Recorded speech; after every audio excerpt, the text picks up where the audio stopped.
Aren't they essentially exactly the same thing, just one's a lot older and one's a lot newer? Not necessarily. So there are pros and cons to using a wooden and a metal hand plane. And I'll just go through these pros and cons. So with a wooden plane, for example, what we have is we have a really nice large mouth, okay, which means that we can set the blade deeper and take larger shavings, which means they're really good for removing a lot of material. And also one thing that's very beneficial about a wooden plane is if you drop it, it doesn't get damaged, okay? It might have a dent here or there, but it doesn't happen like this. Old number 5 is cracked here. This number 4, which I've just got stored away, this completely snapped at one point, but it was repaired. So these are strong, but they're brittle, obviously.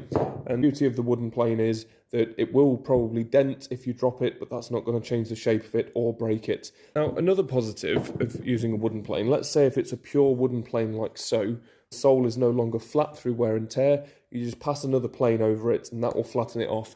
With a metal one, you'll have to be there for ages sanding it back and forwards to make it flat. So the wooden planes definitely have their place. I don't use them a huge amount, but if there's a lot of material to remove, then I will steer to these. Now let's talk about the pros of the metal plane. So we've got easily replaceable components. So if this breaks, then you can replace it. If the handle breaks, you can replace it. You don't have to strike any of these components with a mallet or a hammer to lock it in place, whereas with a wooden one, you can see the damage here just from constantly striking it and resetting it.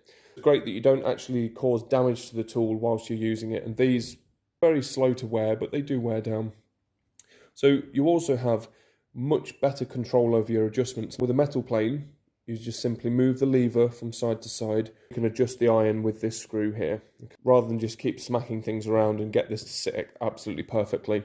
Great thing about the metal plane is the durability of it. Obviously, as I've mentioned, that if you drop it, it will break typically. Components won't wear down in the same way. The only component that really wears on this is obviously the iron, which you have to grind and hone to get nice and sharp. But if I had a preference and a choice, it would always be my trusty metal hand planes. They just feel a lot better in the hand.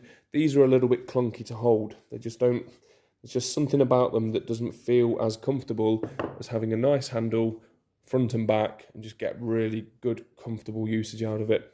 There's a time and a place to use both, but for the most part nowadays, these are the ones that you want.